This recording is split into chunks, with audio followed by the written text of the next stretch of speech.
there's a shape to a bowl. And sometimes we have a purpose for the shape, but a lot of times our purpose is to make something look pretty. And I like things that look pretty. And so there's a thing called a catenary curve.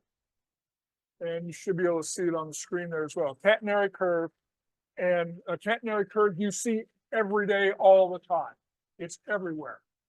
The curve of the line of from one telephone pole to another, that curve, that sag in the line, that's a catenary curve. Catenary curve is a beautiful curve for making a bowl. So we use a catenary curve for our quote perfect bowl, our bowl of rules. There's a formula for it, and I would never try to do that formula, but there is a formula for it. But basically, it's just holding a chain from two ends, and that forms a catenary curve.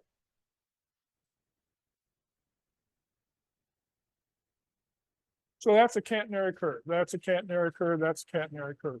Those are all catenary curves. Okay, and you see they make a nice, pleasant shape.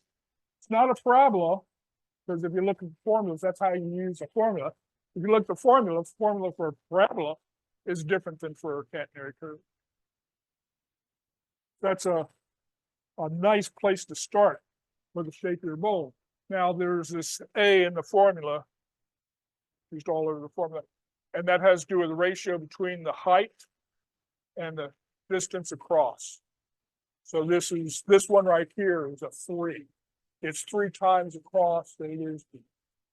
That's kind of a normal kind of a bowl. If you think we make a lot of bowls that are 6 inches wide and 2 inches deep, right? So that's a normal size, and we make bowls that are between a 2 and a 4 in the catenary curve. So to do that, you can you want to get used to it. Once you get used to it, you're going to find you're doing it naturally. It's going to be the shape that you're going to make. And you say, well, I want to make a shape that's this or this or this. If you learn how to make catenary bowls, you can make changes to it, and they're going to come out as pleasing shapes because you already know what the rules are. So the rules are real important. So that's design. The foot, if you see the black little square down there, the foot is 1/3 the diameter of the bowl. You want that catenary curve to go through the foot. So the height of the foot should be at least, it can be taller, but it should be at least enough to contain the catenary curve.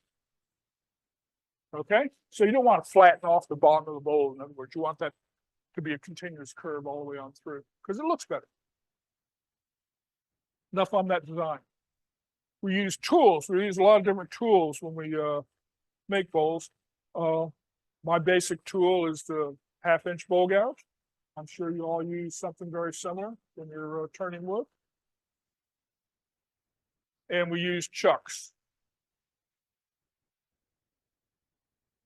There's basically 2 kinds. There's lots of different kinds. Basically 2 kinds of jaws. You have dovetail jaws and you have profile jaws. And one way uses the profile jaw, and that's what I started with, so that's what I use. The profile jaws have a little bit of an advantage over the dovetail jaws. The dovetail jaws are real good for one specific size, within a few millimeters, not very wide range.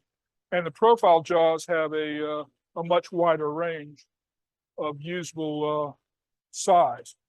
So I'm going to pass this around. Get a handful of stuff here. And go ahead and put that in the jaw, the different sizes, and see how it touches. And the way it touches, the dovetail jaw touches on the corners. And if you have a size that's not the circle of the dovetail jaws, the corners are going to dig in. Also means the only thing that's holding that on there are the corners, not the rest of the curve of the dovetail, if you aren't in that exact size. Whereas these have this profile. And so instead of it being a circle, they're kind of an 8 shape.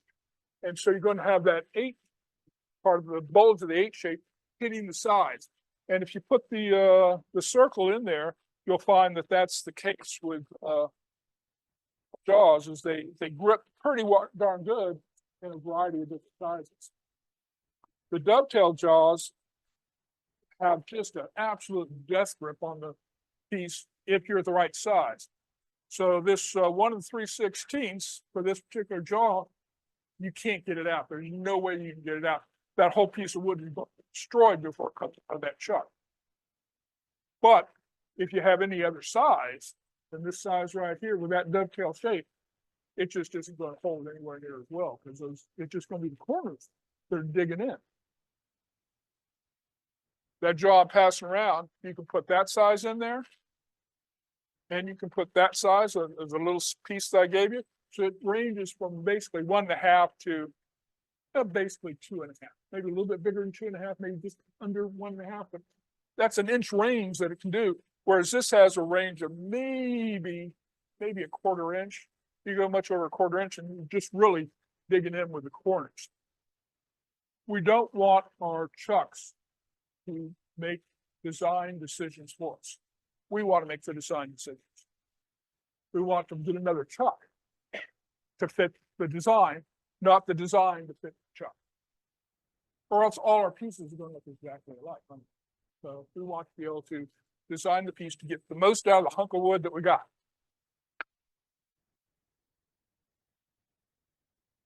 Tools.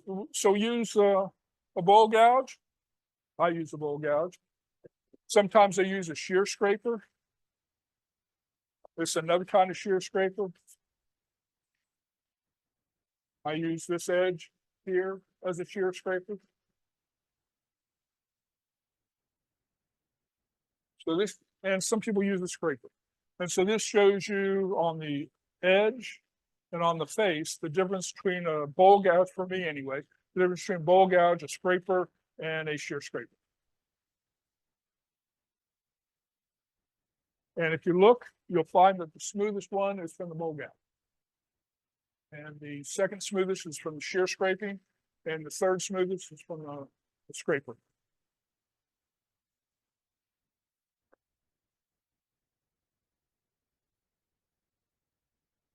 Have to find the center of our piece. Lots of ways you can find the center. You can lay your rule from corner to corner, put a little mark in the middle, and that's fine. In the end, it's going to come out round. It doesn't have any choice but to come out round. It's spinning round, right? But we want to get, again, the most out of the piece of wood. So the closer we get to the center of the piece of wood, the better off, the larger the piece that we're going to be able to make. And so I can use this in the corner to mark the center. So I can go around. I do all 4 corners because it's never round, it's never square, it's always slightly off square, and it's never right angles at the corner. It's always, obtuse or acute. And so this will help you find the range that ends up being the center. Because say it's not the center, there's probably a little area about like so, that anywhere in there is going to give you this big bowl you're going to be able to get. And that's what I use to do that. Pardon? Oh, absolutely. Yeah, you can do it on round, but it has to be round. It can't be kind of oblong. Yes, you can find the center using this on round. You just keep going around like that, marking, and you'll find the center. And a square piece of stock, you can do the same thing. When I do a small square piece of stock, I have one that is, a little plastic thing that has a line, the thing through it, and I use that for small stock. Okay, so how do we use our tools? And we all use our tools, we think, in the same way, but we don't really. We use them slightly differently. So I'm going to show you how I use the tool. I made this red so it's easier to see the effect that I'm trying to portray.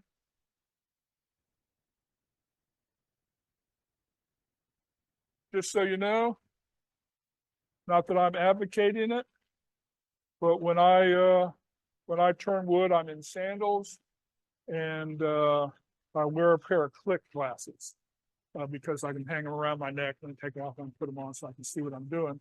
I think that the most important tool that you have for safety is right here. So I use that for safety, and I do that by staying out of the way. So we're going to do a little bowl gouge work here.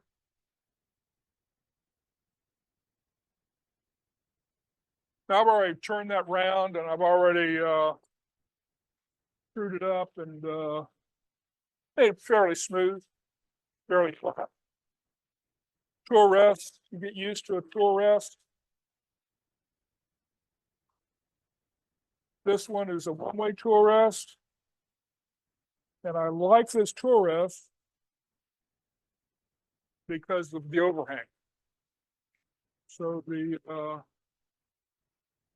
when these first came out, I got one of these, and I was making a lot of platters at the time.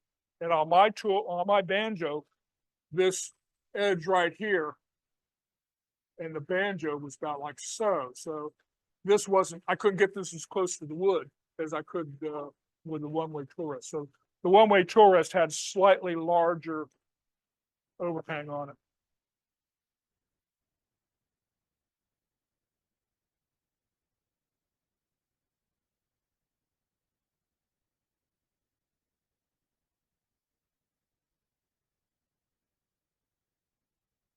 So in order to use the tool, we want to rub the bevel, right? And rubbing the bevel, this is the direction that the tool is going to cut, right? Whatever this thing is pointing at, rubbing the bevel, that's the direction. It's not going to cut like that. It's not going to cut like that. It's going to cut just like that. Guaranteed.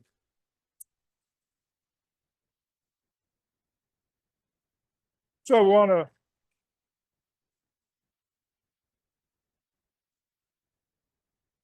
and you can see that little ledge, and the red really helps show that up. You can see that little ledge. And so if you're just rubbing the bevel and going straight across,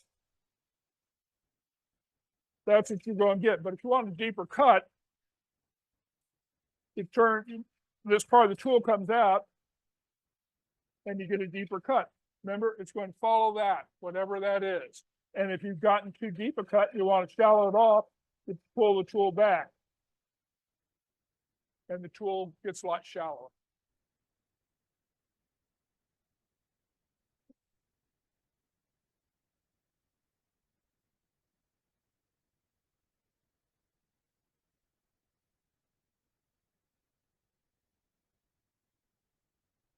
The feed rate's also going to make a big difference. So if you're feeding the tool through it quickly, you're going to end up with more tear out than if you feed through slowly. And a lot of times you can hear that difference. Now, Poplar's pretty good about this. It tends not to tear out.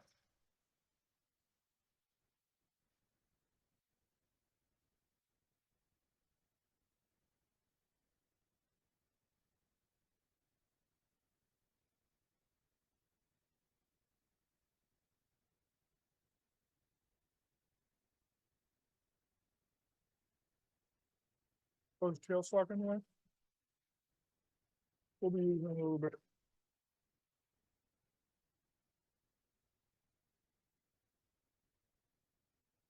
Pull back, and you get a much lighter cut.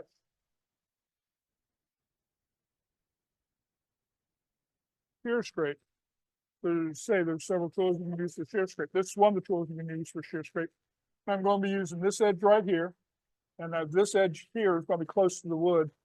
And the reason it's close is so I know where this one is, which I can't see. Do it at an angle.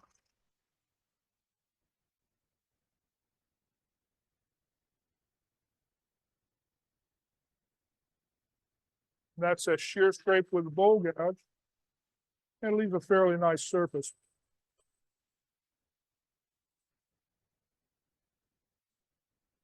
This is a shear scraper. If you look at it, you see that's not quite straight. There's a slight curve to it.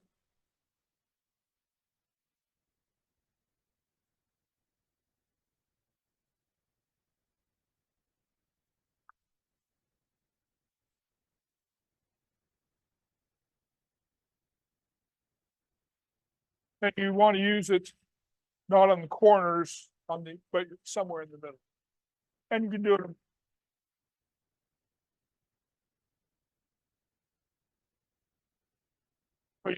Coming off right here. It wasn't coming off the corners. So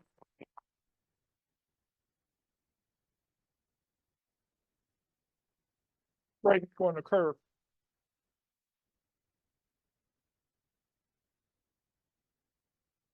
This is the other. That's an inside shear scraper. It's round. This one's kind of square in shape. And again, the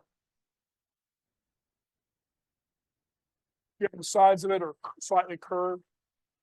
And they've set it on a 45. This is Sorby for you. They want to make everything easy for you.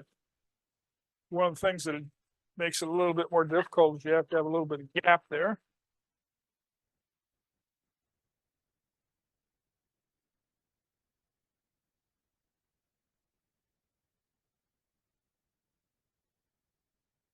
And that's to sharpen this, you take it, you have 4 edges there, so you can loosen it, rotate, loosen, rotate, loosen, rotate. But when it finally gets dull, then you take it off and you just rub it on your diamond hone that way, and that'll sharpen that up for you.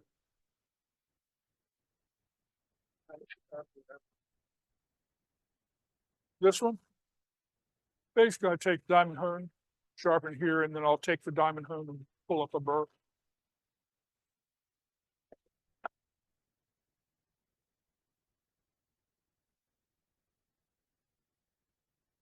That's how the tool works. It's easy to see on a flat surface, not quite so easy to see on a rounded surface.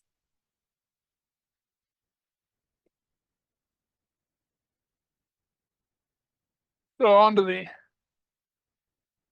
making the hole. So I was at Neff Lumber, and you want to get there in the afternoon. I got there in the morning, and they're off doing other stuff. In the afternoon, they're cutting lumber. There's lots of people there to help you out. So there's nobody to help me out, and they eventually showed up, of course. But I was wandering around where their lumber storage was, and I saw this piece of cherry that's 11 inches wide, 8 feet long, 4 inches thick. I mean, how can you not get that, right? Well, you can't get that if it's too expensive. $3 a board foot. How can you not get that? And it turns out they make so few thick pieces of lumber, they just call that block. And blocking doesn't matter the species, doesn't matter what it is. If it's not within their price list, which is their 4/4, 5/4, 6/4, 8/4, it's blocking. So it becomes, so that's a $12 piece of wood right there. Can't beat that.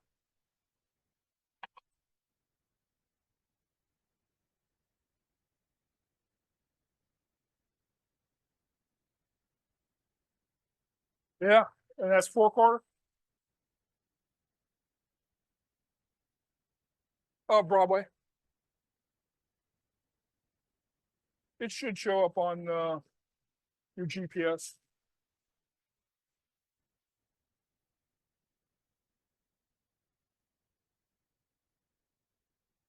My banjo is a little bit thinner.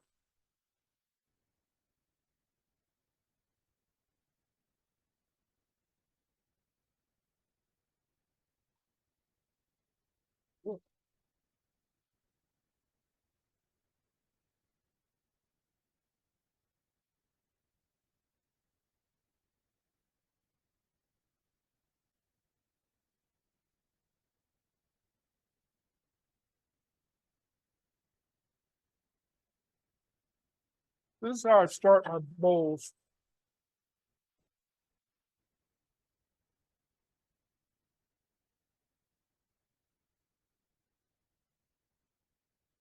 I have that lathe.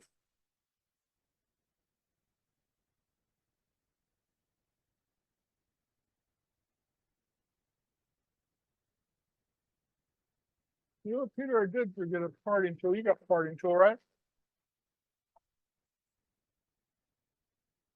Okay to use this one? Oh, he's already gone?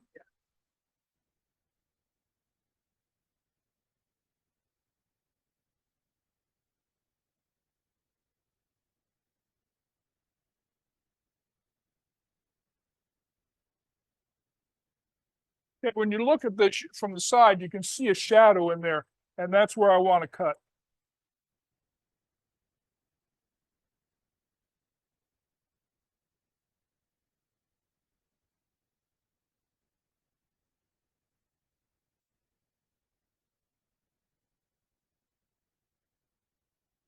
And that should be not quite enough.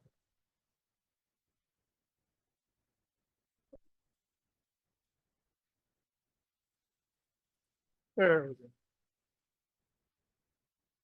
So all I'm doing that for is make a line. I want to see what I'm working with. Because I'm going to take it over to the bandsaw and cut it finish.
I don't know if you noticed, but I was trying to keep my hands away from the blade. So before you get to the end of that little piece of cutoff, you move your hand back here to make the last bit. That way it's going to jerk on you a little bit. And you don't want your hand in the way when it does that little jerk. You want your hand out of the way. That's still a pretty good piece of wood. Now, these two don't look all that much, but this one looks like you might be able to get something out of it. So I would tend to do this to it.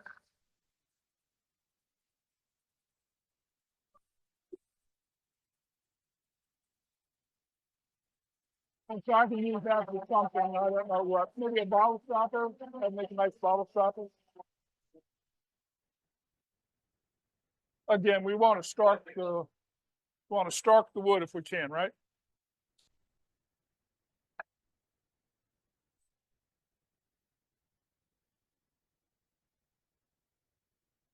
Now we need to make it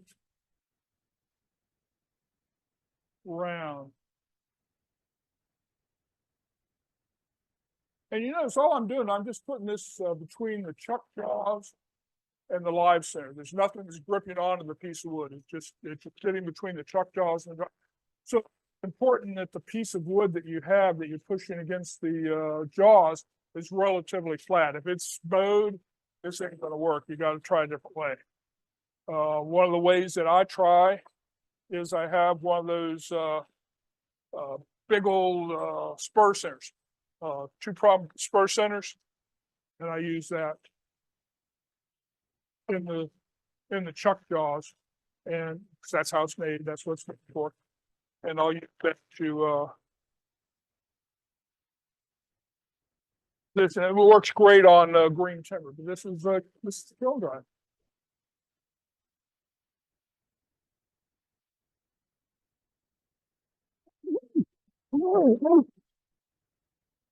I get a whole lot of use either myself, but I usually don't wear a concert turn either. So notice I'm out of the way when I turn it on, and I try to incorporate the blade into holding on to the piece of wood.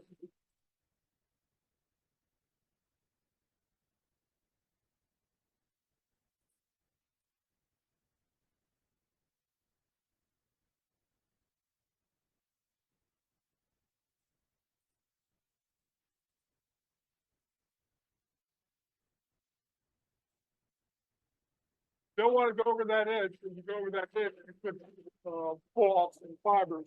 But when you come back to the other side to go over.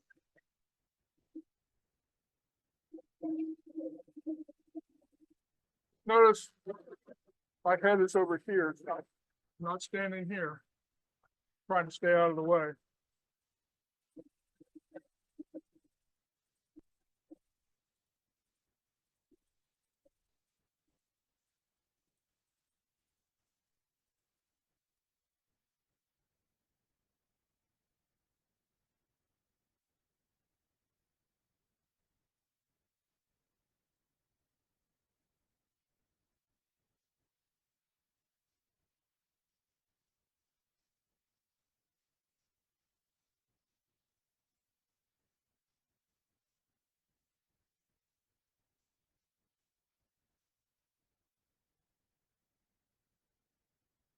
Oh, here's something. Got a little bit right here, a little bit right here, a little bit right here. It looks like one more pass.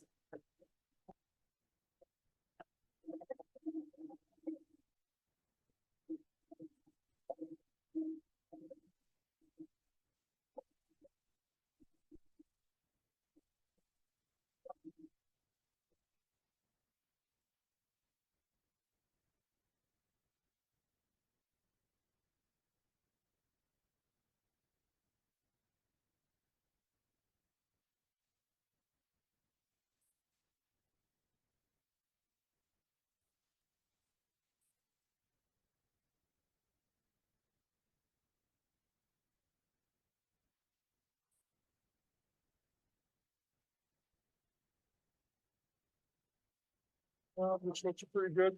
You want to evaluate your piece of wood at this point. This piece of cherry appears to be prone to tear out. See a lot of tear out here, a lot of tear out here. So when I make my cuts towards the final shape, I'm going to want to be particular so that I don't have a tear out issue. Yes.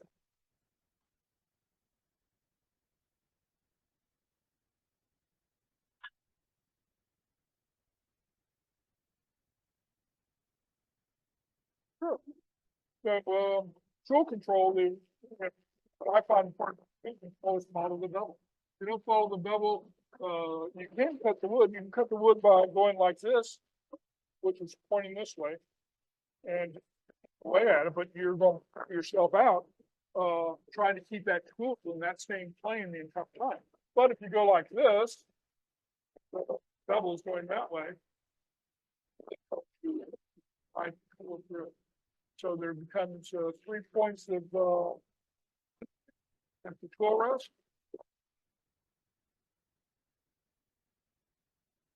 Yep, right. It's cool as to describe where you're going. So you can actually do this once you start.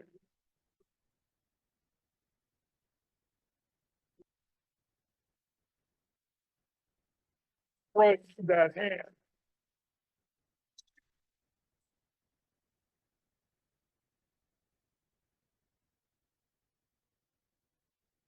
That's where your tool control comes from. It comes from right here, the bevel. The other hand.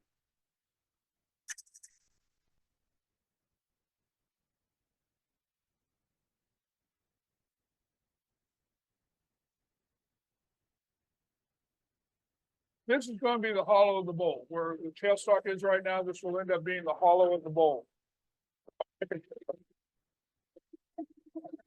For the hollow of the bowl. And that tenon, I want to make to fit my jaws.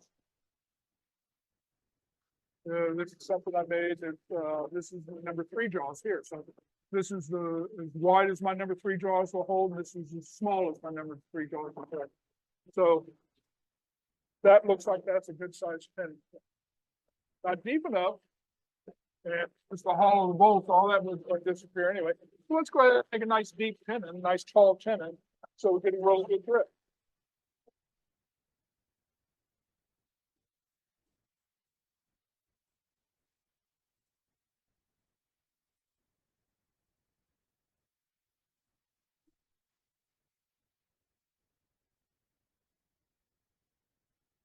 So for my tenon, that looks to be about a little over a quarter inch.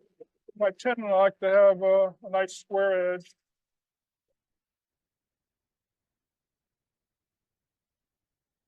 I look at this here to make sure it's going straight.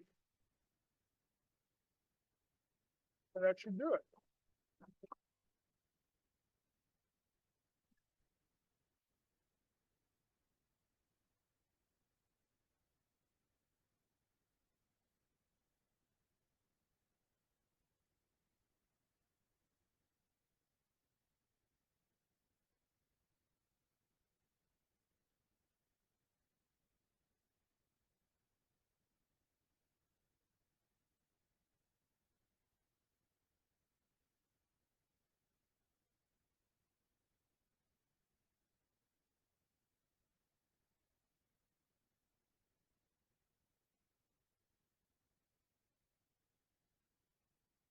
Well, it's good. I like to check to make sure the jaws, the face of the jaws is fitting against the turn mold line, because that gives you some support.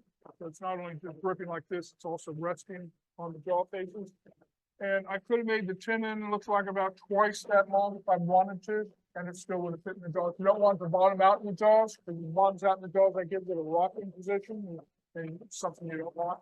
This is going to be the foot of the bowl. So for the foot of the bowl, I want that to be about 1/3, right? And we no longer need this. This is of no use to us anymore. Everything's going to be done right. You can tuck it out.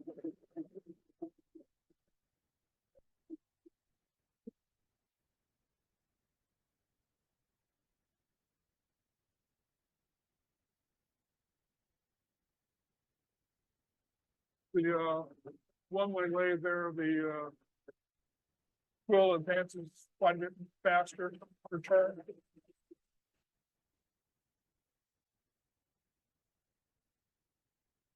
So I first start by giving an initial shape to the ball,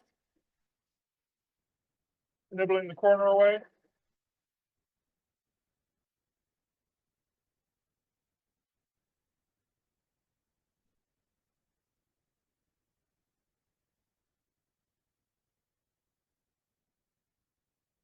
If you're unfamiliar with the word, the blade you're using, you want to turn it off when you adjust the tool rest. I know my tool rest is more predictable. When I loosen it up, I know how it's going to move, and of course I need to move it. I'm not sure about this one, so I turn off the lathe.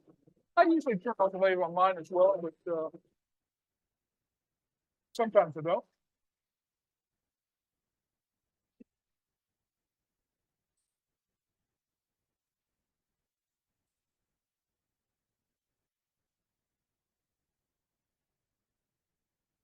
Notice I'm leaning my body into the turn, into the, make that curve there. I don't want that straight across. I want that curve, like a mole. But I want to keep my head out of the way. So you'll see me go like that to do it. Because if something I don't want to have happen happens, I don't want my head to be in that happen.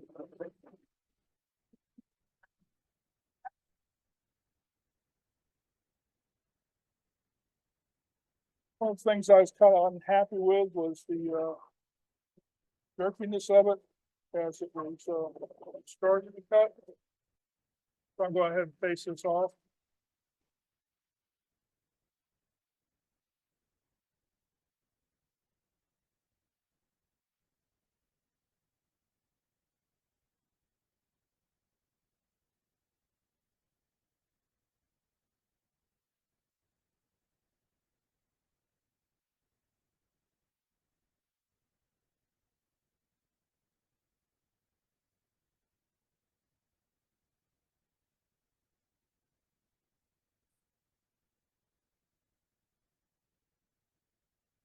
Still haven't gotten here.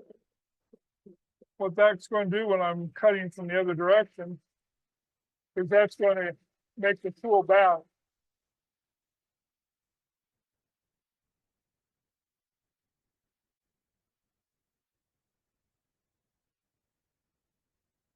This is going to end up being the tin. It's going to end up being the bottom of the bowl. The tin is the bottom of the bowl. The bottom of the bowl. The foot on this being 10 and a half, 11 inches. That's going to be 3.5 inches for the foot. So I want that tenon to be bigger than that because the jaws are going to crush into that wood and leave a mark. I want to have wood that I can remove from the tenon to establish the foot. So let's go ahead and measure that.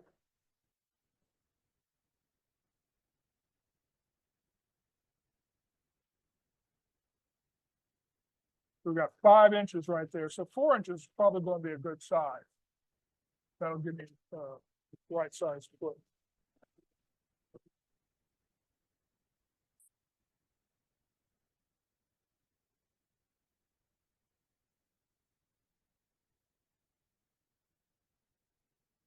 Looks like 4 inches is good. And remember we said the foot should be deep enough to hold the catenary curve. That ends up being right in 3/8 of an inch.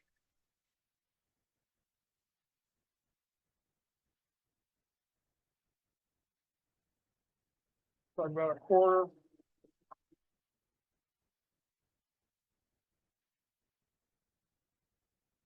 Talk about 3/8.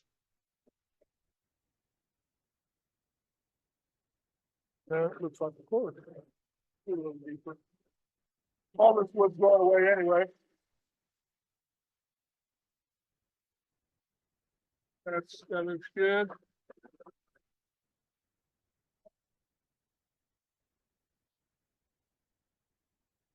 We need a square edge for the center.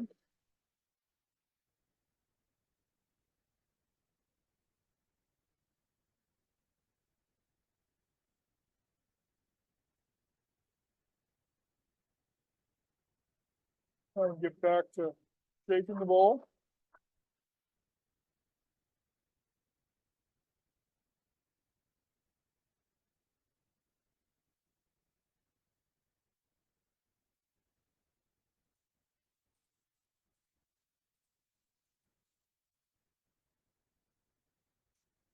Well, these are kind of practice cuts for your final cut. You're practicing how much you're going to swing the tool to get that shape that you're looking for. And you're practicing how it's going to cut through, what kind of surface you're going to end up with. That surface looks pretty good. I'm pretty happy with that surface.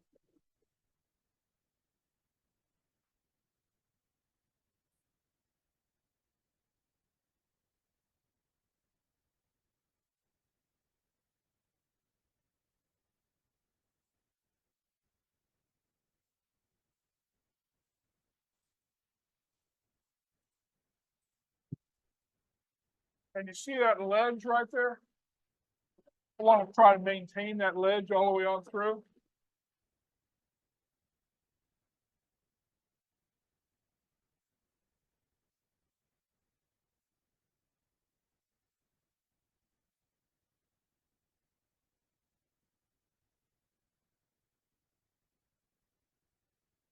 So you see it's getting a nice bowl shape to it.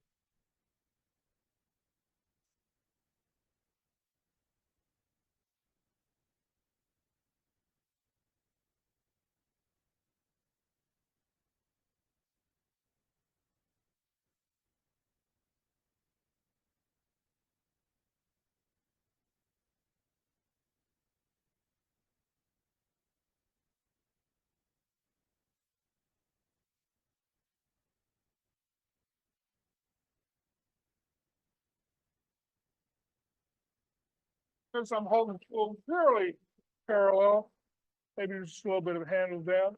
The reason is because I want the forces of their counteracting with cutting the dropped into the tool rest. I don't want to be keeping the tool from doing like I want the tool rest to take all the front of the tool. And so if you're parallel like that, then that force is coming down on the edge and into the tool rest and not into my hand. So if I were to approach it this way, it'd be pushing the tool. I'd be fighting the tool back and forth like that, and just making it not as much fun. And after all, this is fun, right? I mean, that's the whole purpose of the is to have fun.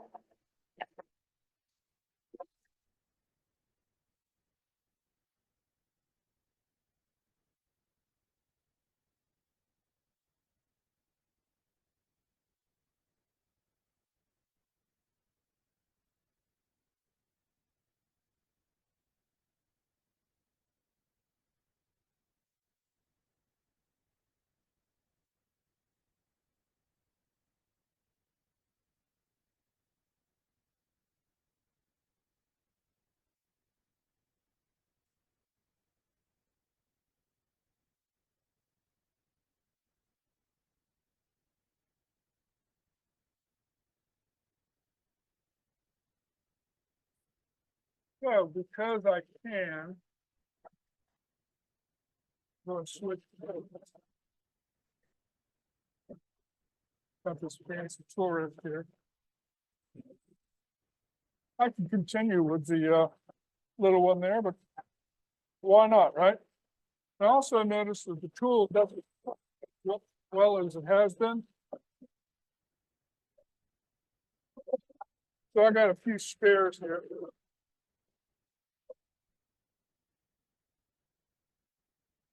And I could sharpen it, but at home I wouldn't sharpen it. I just pick up another tool.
So I'm looking at that ledge. That ledge is changing shape, and I'm adjusting a tool this way to try to maintain that ledge so I can have that same cut all the way through.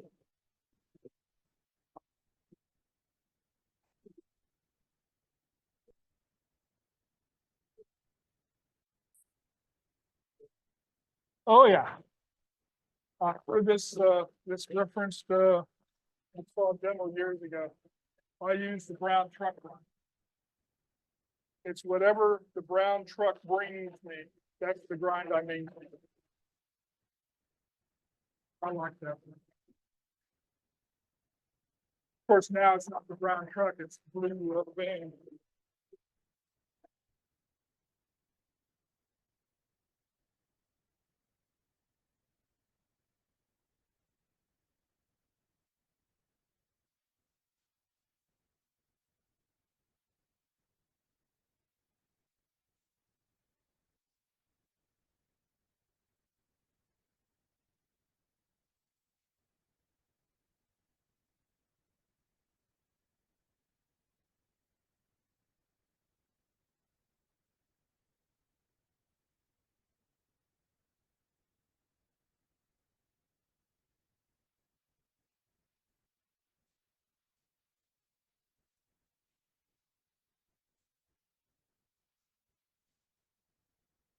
So you saw me tighten down the chuck. It was making a little bit of vibration, and I think it was probably fine. But the only thing that I could do for it is to support it more. So I could support it by bringing the tailstock up, or perhaps tightening the chuck. So I thought tightening the chuck might make a difference. I don't think it did. I think it was probably holding on just fine before.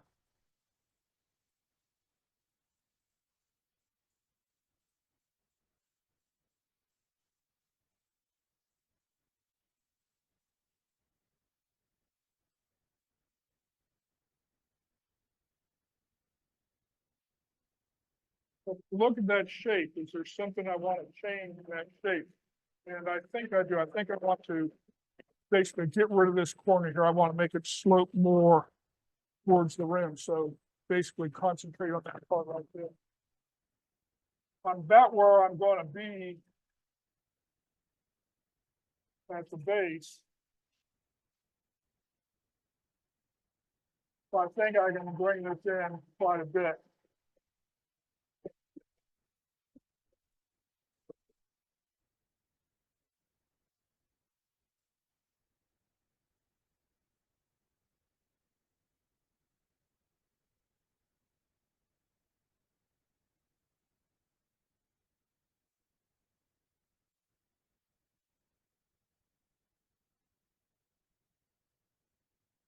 That's starting to look a lot better. Maybe not to you, but it is for me.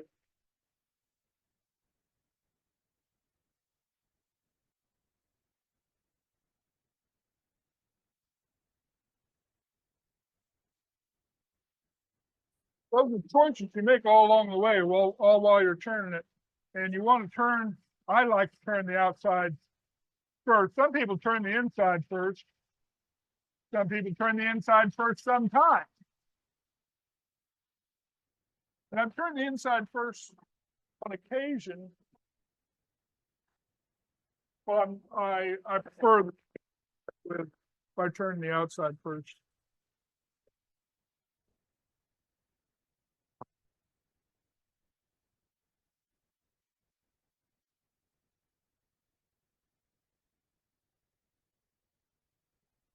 Does that look bowl shaped to you all? Okay, so we'll go ahead and get rid of all the transitions with that shear scraping.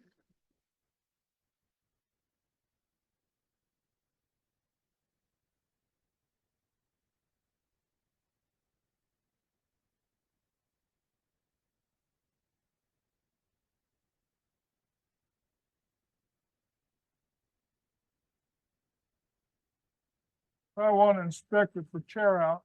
I've got quite a bit of tear out right here. So I'm going to, we can sand that away, but it's going to take a long time to sand it away. So we tend to do it now, take care of it now, and then do that with the shear scraping. Other things happen when you sand a lot. You end up with a, not that it matters on a face grain bowl, but you end up with undulation. The end grain is going to sand harder than the side grain. So this part here is going to sand deeper than this part right here, because of the nature of end grain versus side grain. Doesn't do that with a tool. Well, it does a little bit, but not much.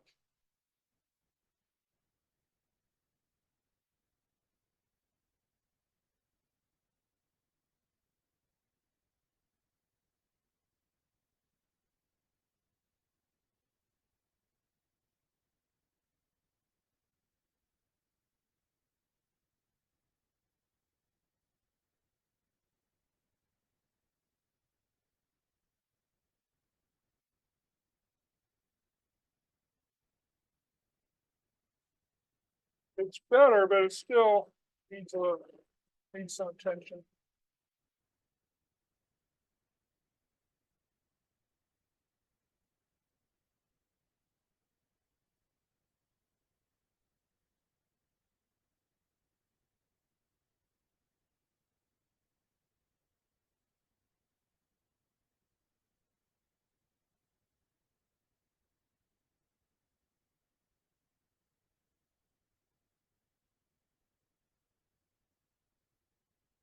Don't have to deal with that.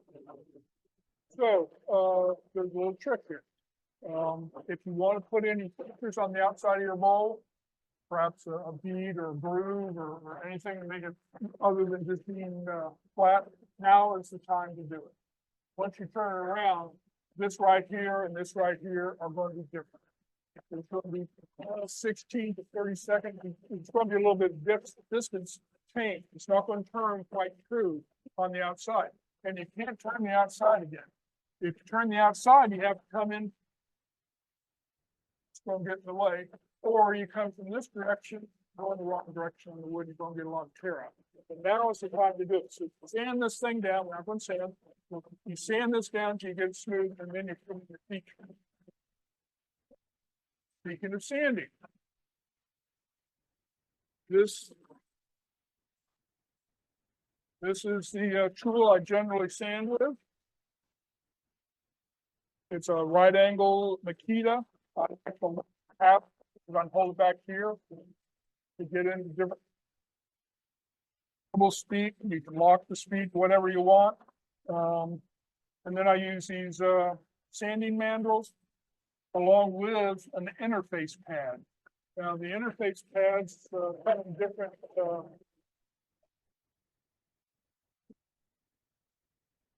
different densities. You can get firm ones, you get soft ones between 3 inch and you get it for 2 inch. Those basically are the two sizes of this that you can get, or either 2 inch or 3 inch. Highly recommend using the interface pad. What happens with the mandrel, this is called the mandrel, is this plastic that forms the little hooks will end up melting and you'll lose your hookiness.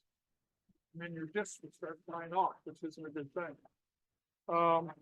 So use the interface pad called sacrificial pad if you want. It'll lose the hooks too, but when the hooks die on it, you throw it away and your mandrel's still good. Your mandrel, they don't cost all that much, but they cost a lot more than the interface pad. So the interface pad, let's say they cost $2 and this will cost $7. So that's what $7 away you're going for $3. And the pads give you that option of having a soft interface or a hard interface. And there's different reasons for one. You get these kits on Amazon, and the kits that I got also included this little hand held thing, so you can use that.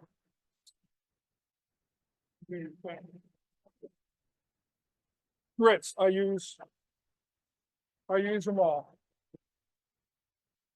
So this is my 2 inch kit. They go from 40, 60, 80, 100, 150, 220, 320, 400, 600, 800, 1,000, 1,200. I usually don't go past 320 on a bowl that's going to be used, unless I just don't like it. But there's no real point, because they're going to use it as soon as they use it. It's going to scratch it up, and so going past that is just going to disappear on you anyway. Some people will change out the mandrel. We'll put a different disc on each mandrel. Just rip it off the Velcro. That's what Velcro is for. Is to tear it off and put on a new one as far as I'm concerned. So, standard off beautiful. If you want to put a feature in,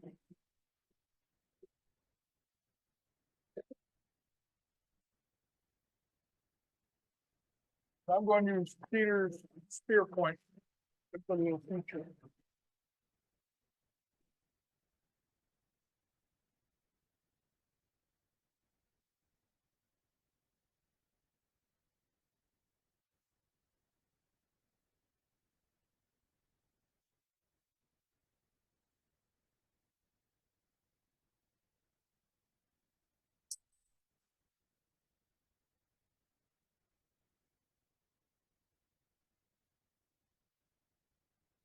Well, the reason we do it now is because it's running true right now.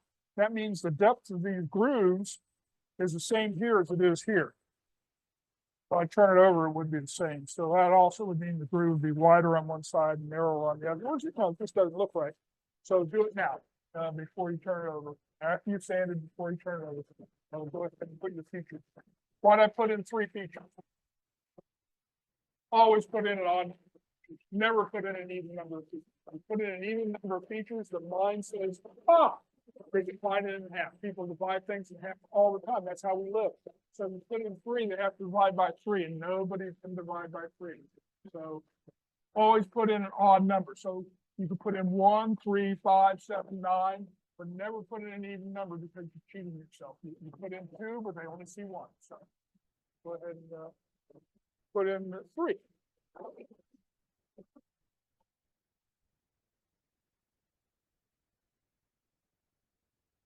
I'll go ahead and work the bottom here a little bit, but it doesn't really matter. We're going to have another access to that as well.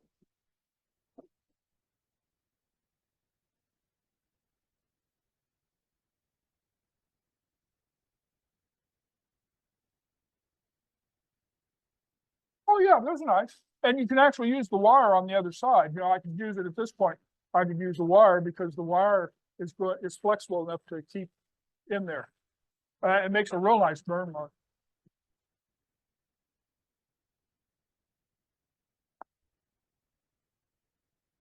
And you can cut the grooves and do the wire later as well. The other thing you can use that you may not be familiar with is Formica.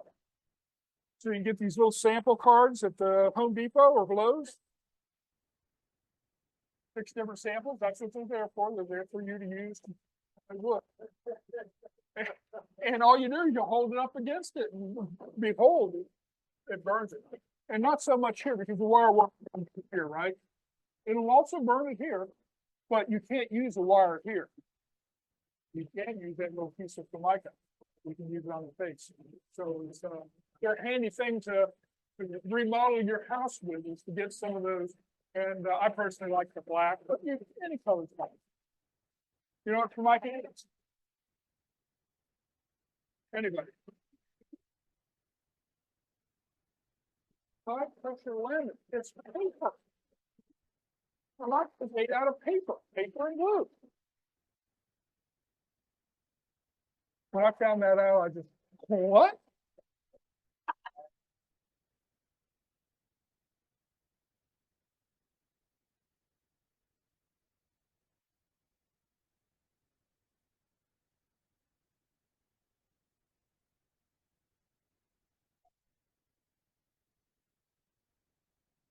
Home Depot gives it out every day. And that's all you need. So those little cards, you can probably burn, I don't know, maybe 300 or 400 linear feet with one of those little samples they give you. Or that you, I don't know. If you're coming this way, yeah, I think you have to use the corner. And this way doesn't really matter. As a matter of fact, you want that longer edge. That curve really helps because it gives a longer surface.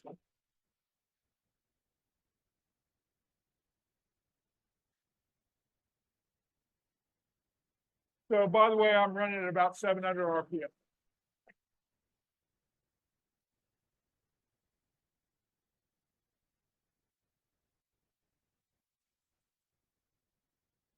And I can feel just a slight flutter with my hand. So you got to work on the rim right now.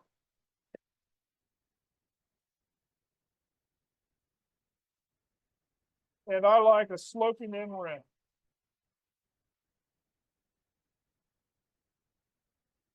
Okay, why do I want a sloping in rim? Could be a sloping out rim too. But a sloping in rim. So you look at that bowl from where you're seated, and you see more of this rim here than you see of this rim here, right? You see the edge here, but you see a little bit of the rim here on the far side. So your eyes drawn across the bowl, your eyes drawn to the contents of the bowl. So it's an inviting bowl. It's a welcoming bowl. If you make the slope that way, then your eye sees more of the rim here and less rim here.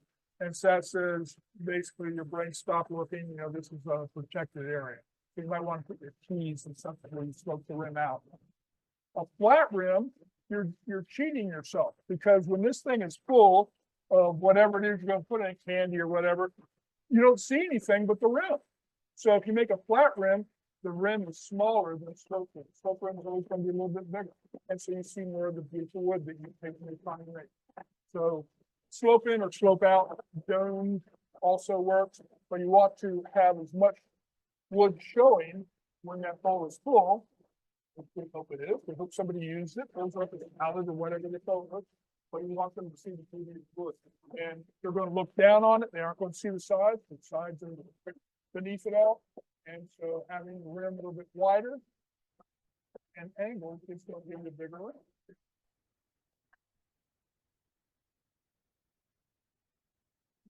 So I like a sloped in rim.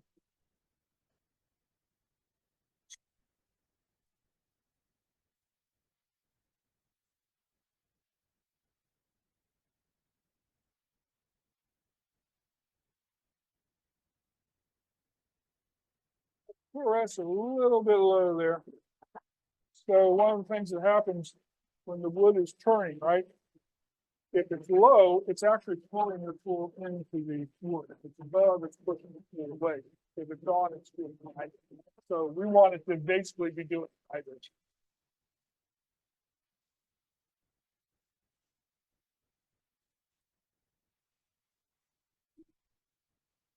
They have a name for that when it's too low. It's self-feeding. And boy, that's not something we want to have happen. We don't want the tool to self-feed, right?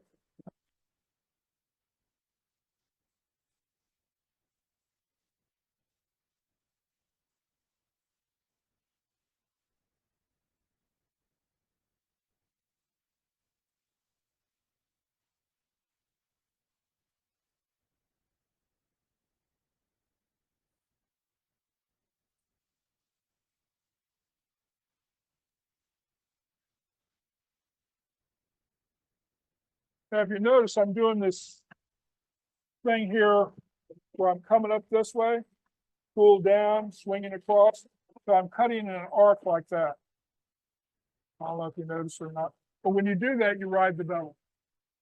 Where I try to do it all this way, my tool has to come way back here and the rim gets in the way. But if I come in at an angle like that, I can ride the bevel all the way up.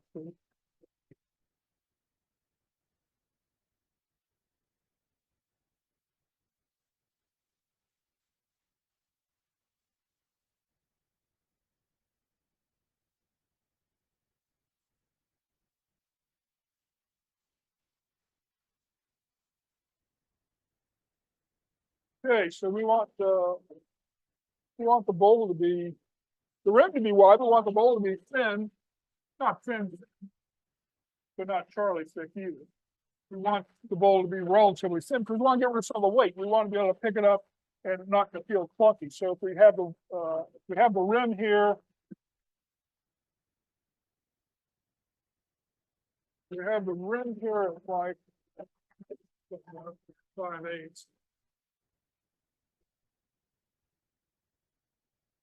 That's a full 3/4. We have the rim at 3/4, which I think is a nice size rim. I mean, it looks really good. We want the wall thickness to be somewhere around 3/8. Maybe we get away with half an inch, but with 3/8 is probably about right. That's going to feel real good in your hand.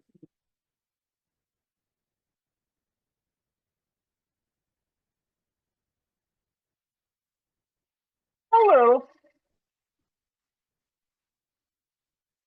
Mostly they'll just go straight in. So I go straight in for a while until I catch up with the outside. Now, you notice I'm not messing with this part right here. This part here is adding a tremendous amount of structure to the bowl. The bowl is nice and strong because of the center mass. And if I were to get rid of this area might become floppy when it gets thin. And you know what happens when it gets floppy is the tool cuts the end grain, cuts the side grain, and it wiggles like that. And boom, you got a big catch and a blow up, and this all of a sudden becomes, instead of a 4-inch deep bowl, it becomes a 3-inch deep bowl, 2-inch. It's just no fun. At some point, this is going to get in your way, and you need to get rid of some of it.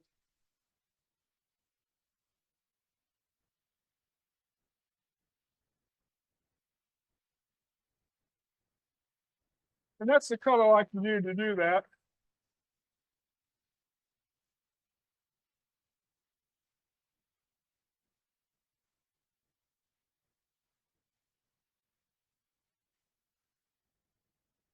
The reason I like that cut is it's pushing into the wood. So it's pushing into the chuck, which is probably going to hold on a lot better that way.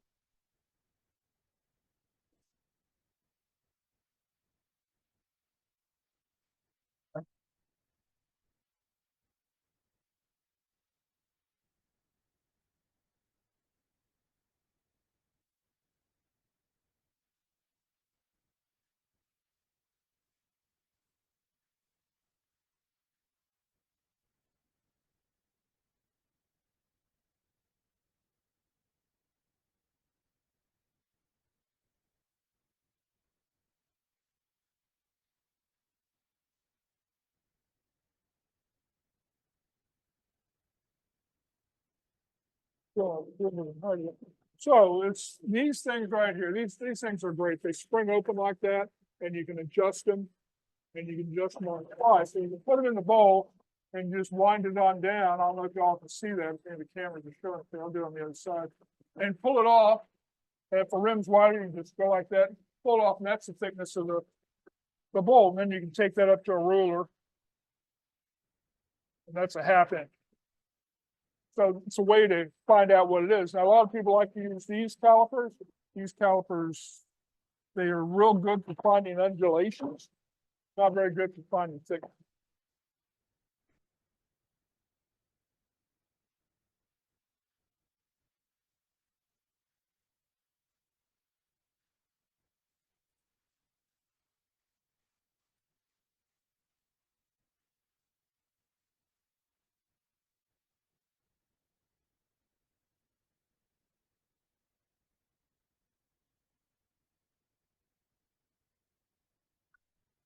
Okay, so what you do, you see the gap there? And you can, that's how thick that is right there.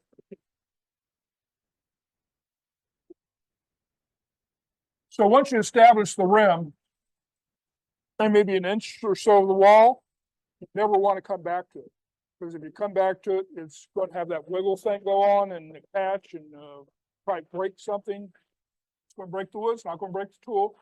Soft steel. It's a lot stronger than the wood, but it's going to break the wood. And you've spent this much time making this bowl so beautiful in shape and everything. And so you don't want that to happen. So you establish your rim at this point. You don't go back to it.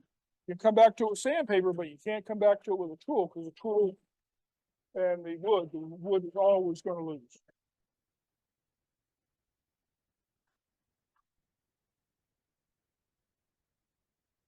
But we've also established to a point where we can get rid of some of the mass here in the middle.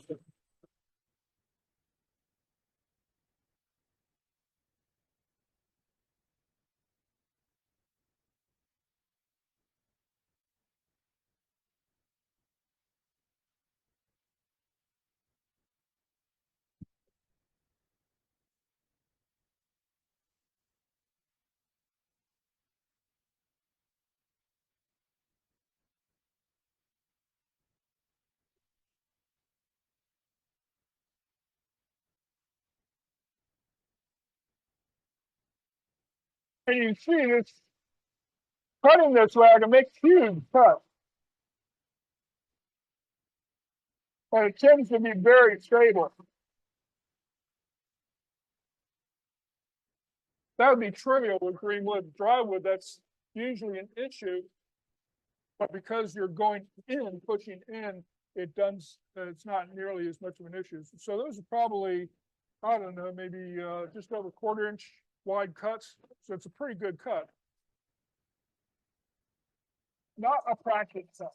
So I like to do practice cuts when I'm nearing the end, but this one I just want to get rid of wood.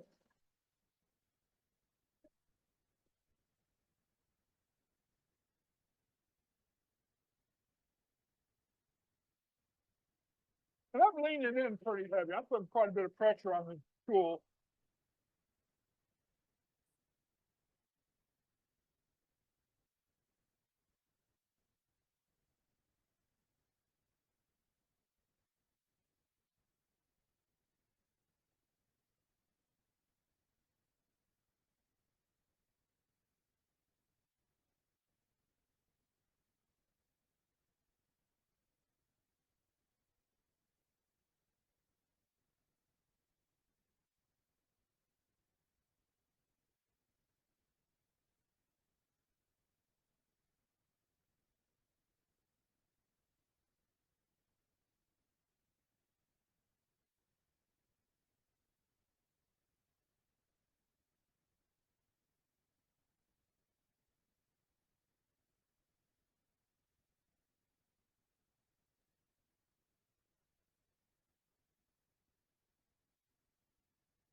Yeah. My problem with scraper, I get a lot of tear out when I use scrapers. So I don't use it. And it's real, all this is learned behavior, and I've never used scrapers, so I don't even have a setup on my grinder to sharpen a scraper. I sharpen my scrapers freehand because I don't have a platform. And it's because I don't use it, I don't really, I think that the bowl gouge is probably a little bit quicker, but it leaves so much nicer surface than a scraper will. And the reason is because it's burnishing as it's cutting. So the bevel is rubbing against the wood. That's knocking down all those fibers and burnishing, whereas a scraper, it's just pulling it off. Also, I found that a scraper tends to dull a lot faster than a gouge because it's you're coming across the edge that way rather than coming across the edge that way. So I tend to not use scrapers. I have 187 tools. I guess I probably have a few scrapers, but because I ran out of other things to buy.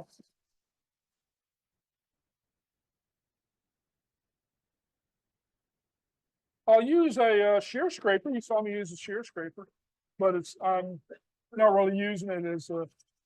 And I'll use the bowl gouge as a scraper when I don't know if you remember when we were doing the stave forms, the casters. I was using the bowl gouge as a scraper then. I'm using this edge on that platform is scraping away.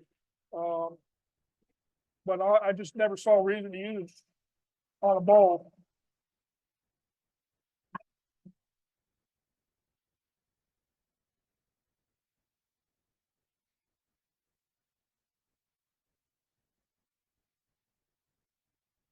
There's a guy down in Tidewater, and that's all he turns with is scrapers. Makes nice bowls.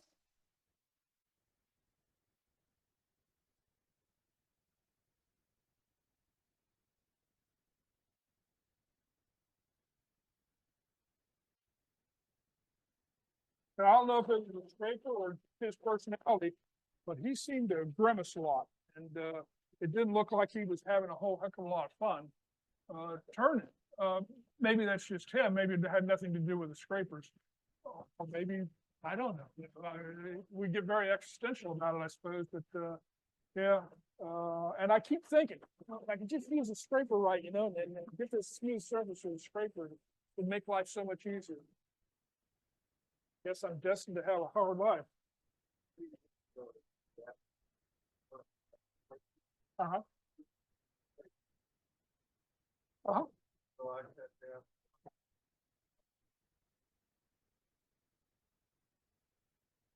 Uh-huh.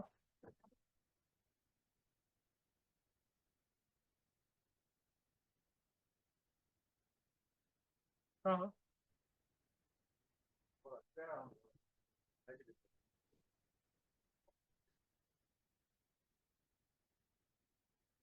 Uh-huh.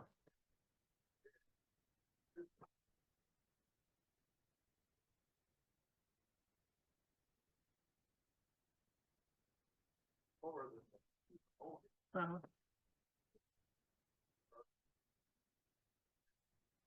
Right.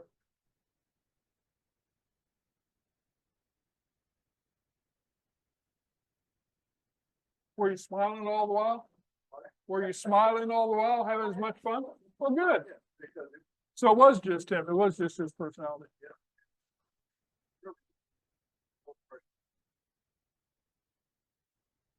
Uh,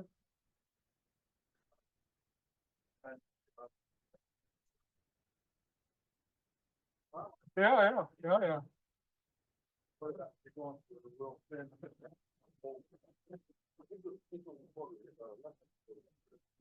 You can put your hand on the outside to give it a little support, or one way makes a bowl steady. It's two skateboard wheels, and you against the side of the bowl, it keeps the bowl from flexing as it goes around. So there's ways to deal with a thin bowl. Johannes Michelson, the guy that makes the big hats. Are you familiar with him at all? He doesn't use anything.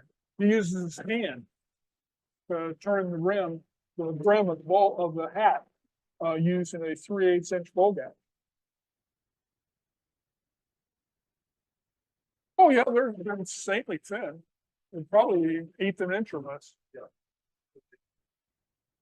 He judges the wall thickness with a light bulb. He sticks, he has a light bulb comes through the headstock, and he has it turned, reverse turned, and it's how the glow is. He knows how thick it is, or guesses how thick it is. So, yeah, he makes them thin. He uses all kinds of woods. A lot of maple, but he also uses walnut and birch and beech, and because people want different species of wood for the Red Ryder wooden hat. The reason he started making hats was his yeah, the reason he started making hats was his cloth hats would wear out on him, and he wanted something more durable. I don't know that a 16th inch thick hat is going more durable, but that's what he says is the reason he started.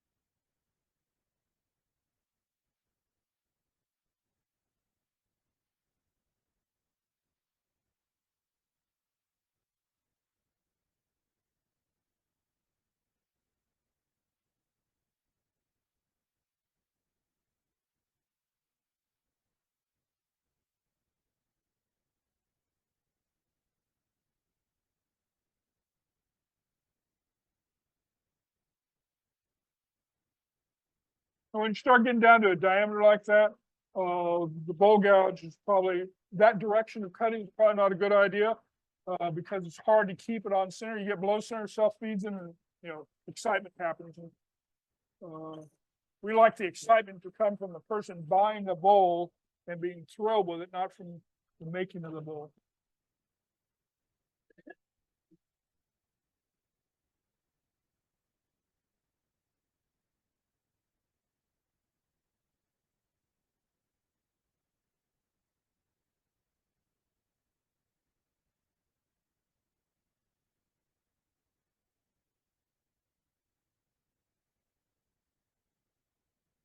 You got a little notes with there.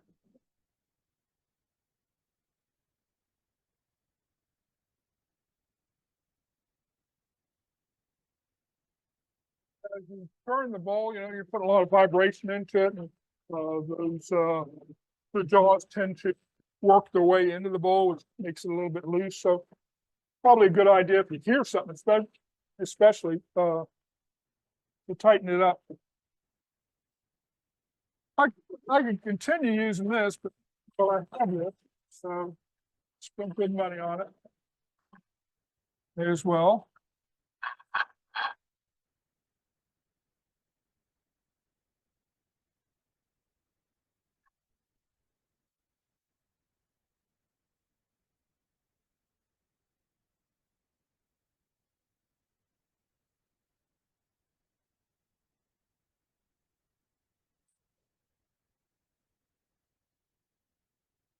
Another one.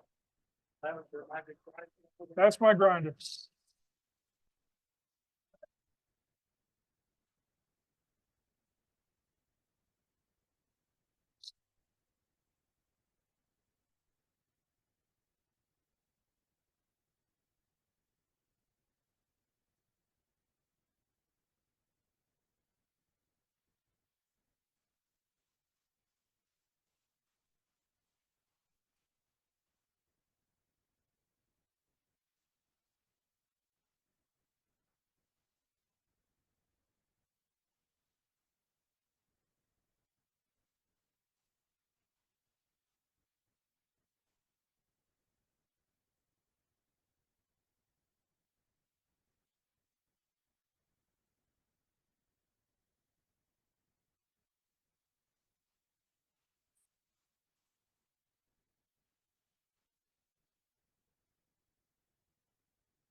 Let's see how we're doing on that wall thickness.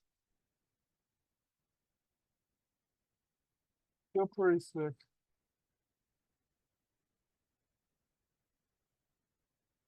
But relatively even.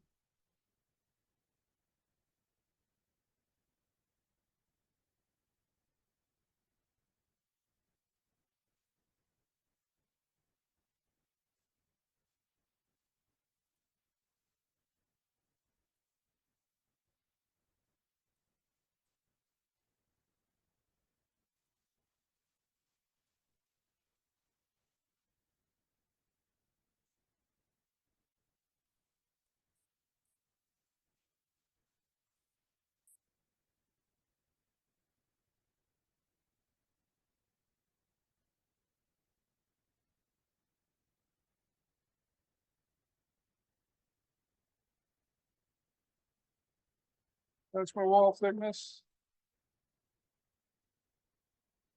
We got 3/8 there.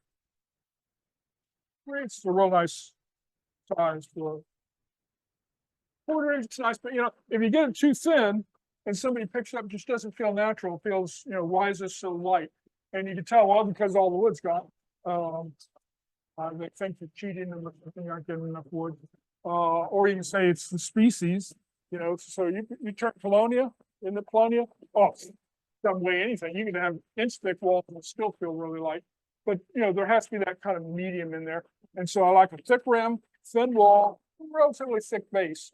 2 reasons for thick base. One reason is I don't like funnels, and that prevents me to have funnels. And the other is because it makes it a little more stable. So if you're installing it, it's to make it more stable. And if you're doing it, it's to keep from making funnels.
I want to feel it every now and then, see if you're getting a curve that feels right. If you feel little ridges, you might want to dealing with the ridges. But it feels pretty good. Again, check the wall thickness, fairly regular. These calipers, I got them about 8 years ago. I've been doing this for 25 years. I got these about 8 years ago, and they made the biggest difference in my turning of anything that I've done. Just being able to see how thick the walls are. I had other calipers. I was using the figure 8 calipers. You squeeze them here and you look out here, and they work great too. But these spring-loaded ones, they just seem to be the right thing for me. That's our thin spot.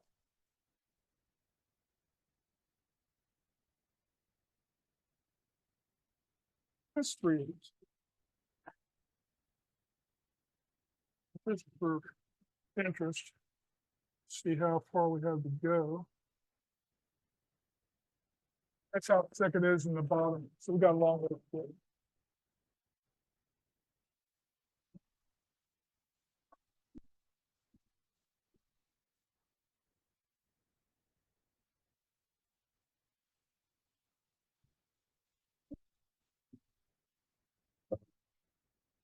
I don't know if you can tell from out there, but this rim is wiggling all over the place. Probably a good 1/16 of an inch wiggle in it. Yeah, yeah. So that's the reason you don't want to come back to it with a tool, because it's not going to hit it all the way around. It's going to hit it in spots, and that force could cause damage. Not kiln dry, so. It's kiln dried, but it could be reaction wood.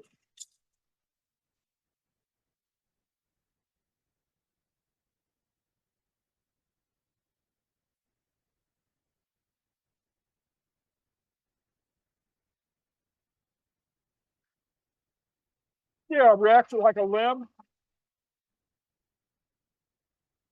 You get a big limb or a tree that's leaning like that, there's going to be a lot of tension in the wood. And even though it's dry, still could have that tension.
I'm checking to see where the lumps are, try to get rid of the lumps.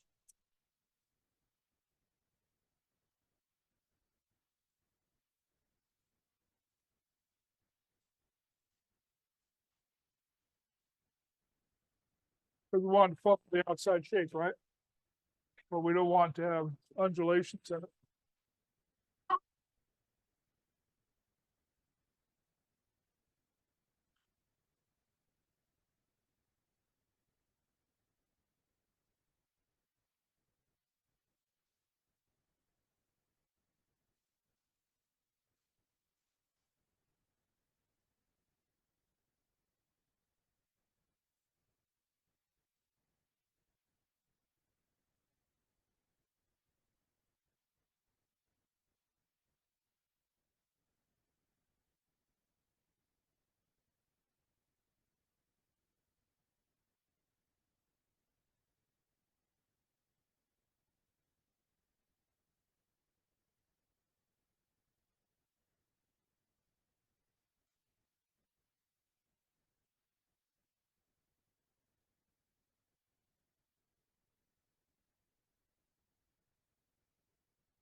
Beautiful color wood, isn't it? All right. Pretty even wall thickness, looks like about 1/2 inch there. Yep, 1/2 inch on the button.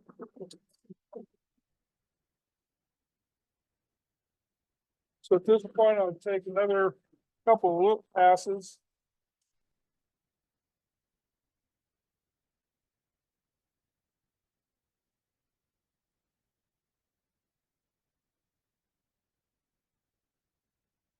Nice light cuts. I saw a lot of tear out at the bottom I wanted to get rid of. I got rid of most of it.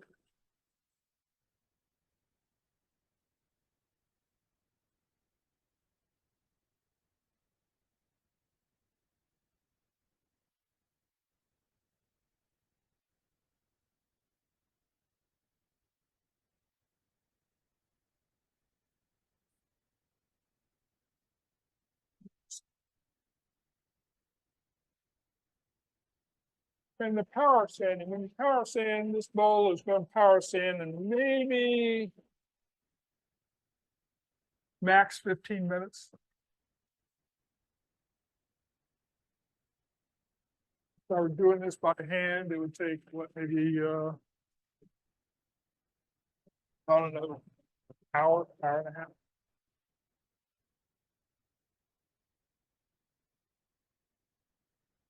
We've sanded the bowl now.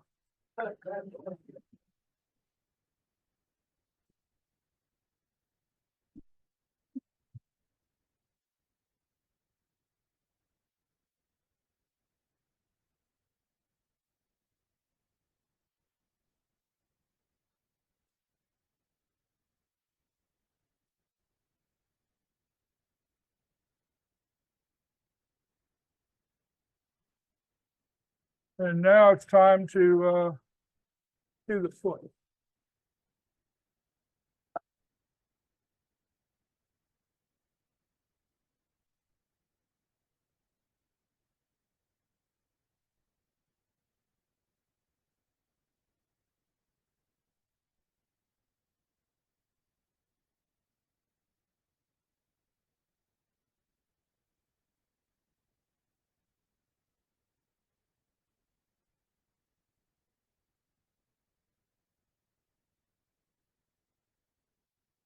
So I'm going to readjust this.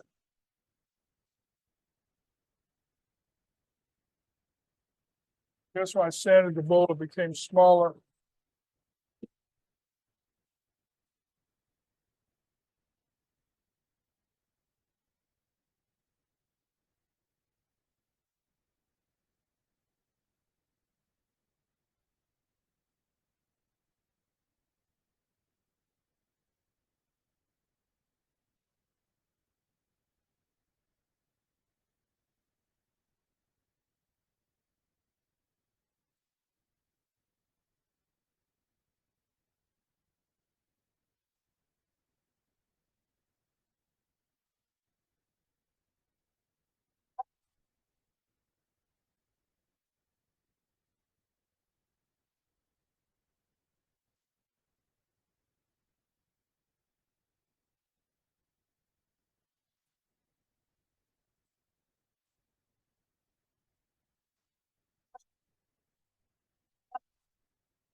I was turning that bowl at 700 RPMs.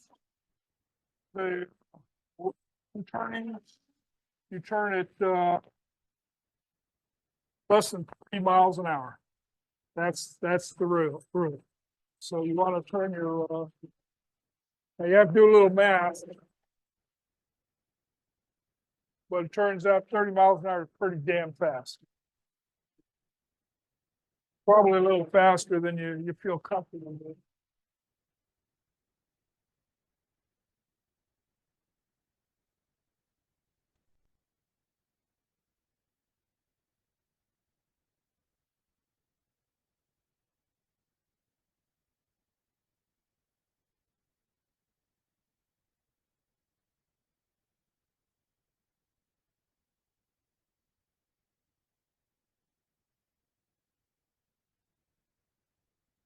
I didn't do it on the bowl that's passing around, but this is basically the way the bottom of this bowl looks. I don't know if you can see it or not. So that curve there supposedly goes into that curve there. And I like to leave this part here. Foot is going to be a 1/4 inch or so from the edge. And then I'll get rid of most of that foot part there too. And I'm not going to be very aggressive with the turning. It's going to be real light with the turning for 2 reasons. Mostly I don't have to be aggressive. There's not much wood to get rid of. But also the hold that this thing has on it is nowhere near what the jaws did.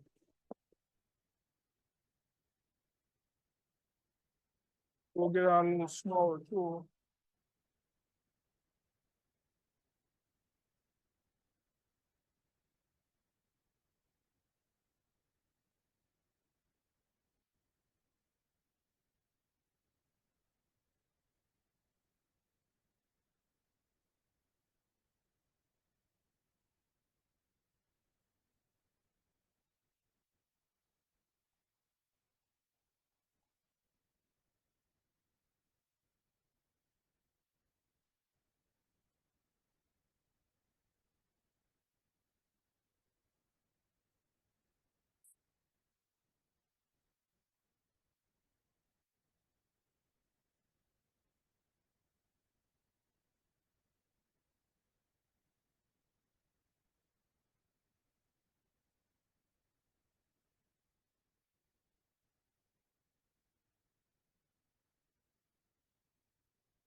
So that makes a nice foot.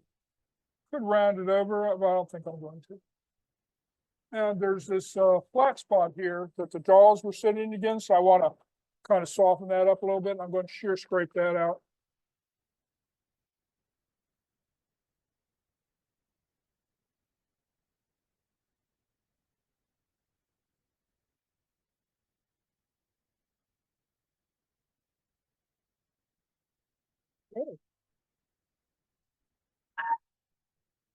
So I always have a problem right here. I don't know if any of you have that problem, but I do. I always have a problem with getting this part right here, right next to where the jaw was smooth. And what I've come up with recently in the past 3 years or so is these little detail sanders. So they come in coarse and fine groups. So this is the coarse group, and it's 80 grit, 120 grit, 180 grit, and 240 grit. So I start with, says the gray, red, orange, and blue. So sure, as soon as I finish the first round with it, I will.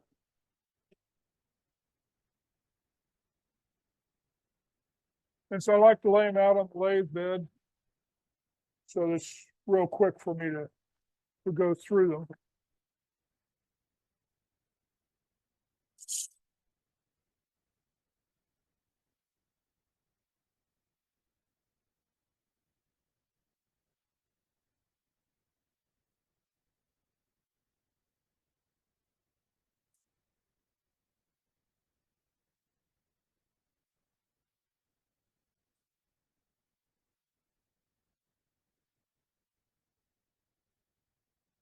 So as you use it, you can use compressed air and clean it off. But eventually it's going to get clogged up. You just rotate it like that, and you get fresh edge. So what's the first grit used for? Tools for shape. The first grits, get rid of tool marks.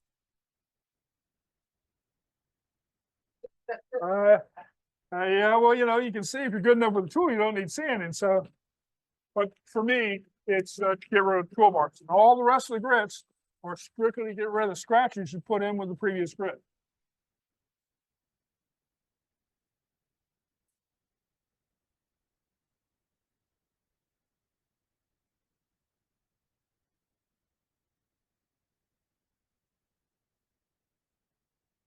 So they go relatively quickly once you get rid of the tool marks. And because I started at such a heavy grit, I may have to do more, but it doesn't take very long.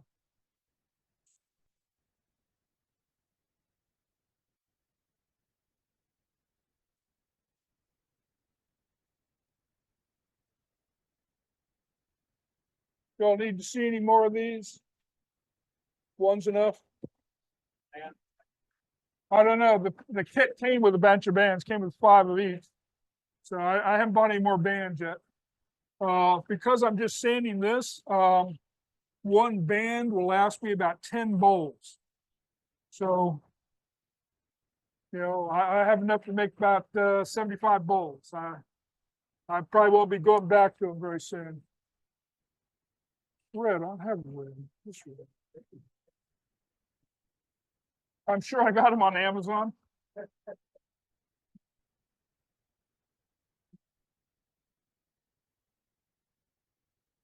Yeah, and carvers really like using these.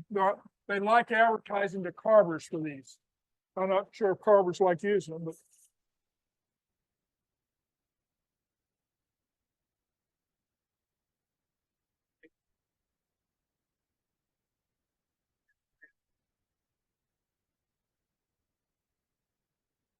I'm sure that Amazon is going to have them.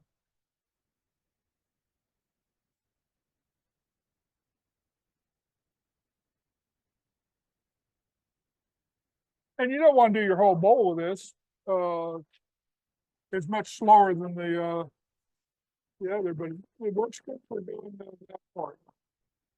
Okay, so now that we've sanded, real important to put them back in their right container so you can figure out what the heck you're doing next time.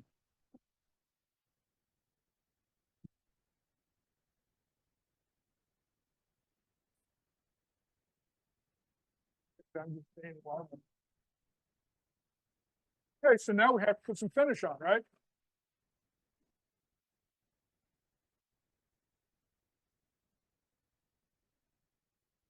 All finishes are transdermal.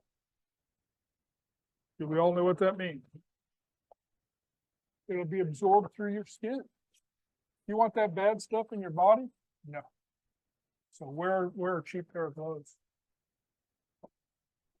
They call these disposable, but I use them like 6, 7 times before they tear. I use them until they tear. And so I'll just lay them out and let them dry, and I'm fine with that. And if you get them,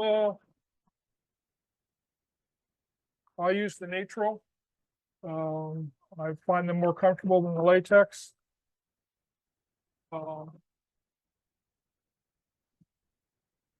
I think they cost 10 cents a pair when I end up getting them. Yeah, yeah. So there's no reason not to use the gloves when you're finishing. I mean, even if you're finishing with food safe finishes, there's still vehicles in the food safe finish that evaporate off. That's what's being absorbed into your skin. So just go ahead and avoid it and use this. I would have put finish on everything, but basically this part right here already.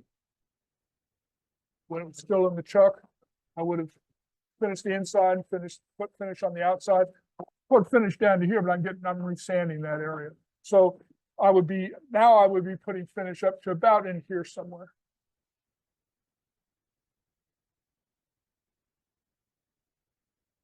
And the other thing I would do, don't tell Peter, okay, is I would put something down here. I usually put a piece of wax paper down.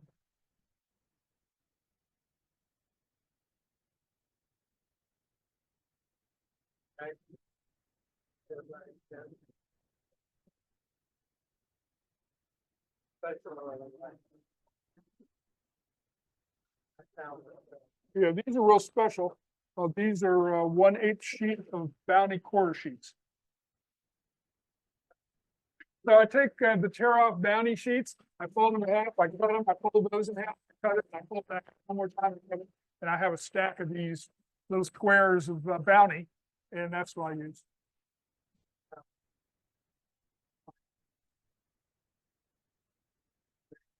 Oh yeah, I've used those too. You have to be careful with those. Sometimes, a lot of times, they will put a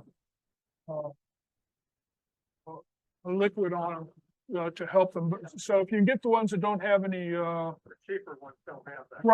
right, and you get a 3-inch gun patch. Those are real nice. I really like using those. But these are pretty easy to come by.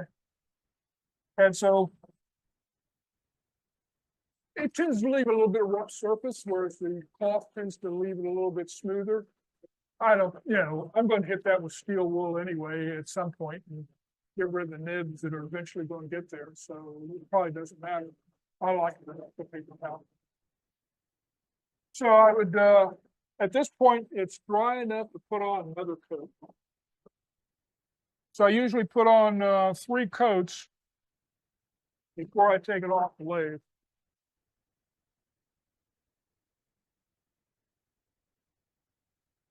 Yeah, I'll tell you that in a second.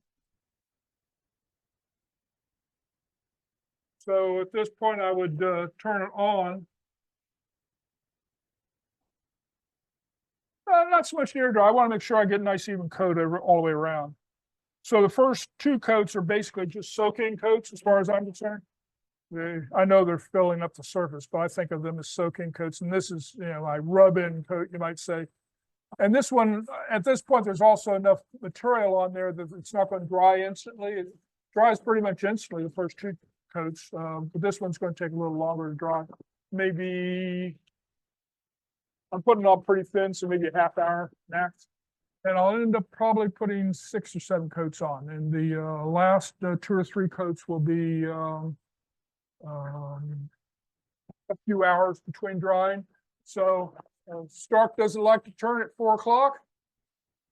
So I'll put on a coat of finish at 4 o'clock. He'll come back, put another coat of finish on. So it's non-danger kind of thing. And I think that's a real good time to do it is at night when you're tired. And this is, mindlessly simple kind of thing. Now my little paper towels are saturated. I drape them over the edge of my trash can and let them dry before I put them in the trash can. I think that's an appropriate thing to do. And here it is, it's all finished.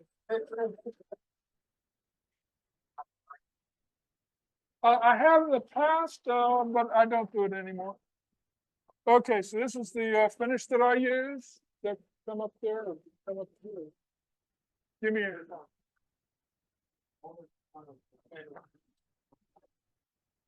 So it's Minwax, white bond poly, oil, not the water-based, but the oil-based. I think this one is a slight amber, it says. I don't like the slight amber, I like the clear, but I couldn't find the clear when I was buying it last. So I think this is, it's mindlessly simple to put on, lasts a long time, doesn't gel up in the jar. It works real good for me. So most everything I make nowadays is done with this.